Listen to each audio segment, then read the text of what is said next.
G&G vision ടോക്കിലോട്ട് എല്ലാവർക്കും സ്വാഗതം. Hello സുഹൃത്തുക്കളെ, നിങ്ങൾ കുഴുപ്പള്ളി ബീച്ചിൽ വന്നിട്ടുണ്ടോ? വൈപ്പിനിലെ ഏറ്റവും മനോഹരമായ ഈ മണൽ തീരത്ത് കടലലകളെ സാക്ഷി നിർത്തി ഒരു കൊച്ചു ഭദ്രകാളി ക്ഷേത്രമുണ്ട്.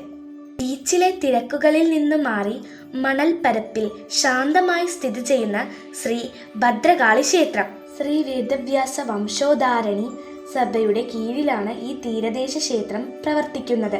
കടലമ്മയെ നോക്കി നിൽക്കുന്ന രീതിയിലാണ് ഈ ദേവിയുടെ പ്രതിഷ്ഠ. കടലിലേക്ക് പോകുന്ന മത്സ്യത്തൊഴിലാളികളുടെയും തീരദേശവാസികളുടെയും പ്രധാന ആശ്രയ കേന്ദ്രമാണിത്. സാധാരണ ബീച്ചുകളിൽ നമ്മൾ കാണുന്ന കാഴ്ചകളിൽ നിന്നും വ്യത്യസ്തവും ആത്മീയവുമായ ഒരു അനുഭൂതിയാണ് ഈ ചെറിയ ക്ഷേത്രം നമുക്ക് നൽകുന്നത്. കുഴുപ്പള്ളി ബീച്ചിലെ മനോഹരമായ സൂര്യാസ്തമയം സൺസെറ്റ് കാണാൻ വരുമ്പോൾ മനസ്സിന് വല്ലാത്തൊരു പോസിറ്റീവ് എനർജി നൽകുന്ന ഈ ഭദ്രകാളി ക്ഷേത്രം കൂടി ഒന്ന് സന്ദർശിക്കാൻ മറക്കരുത്. ഈ വീഡിയോ ഇഷ്ടപ്പെട്ടെങ്കിൽ ലൈക്ക് ചെയ്യാനും ചാനൽ സബ്സ്ക്രൈബ് ചെയ്യാനും മറക്കല്ലേ.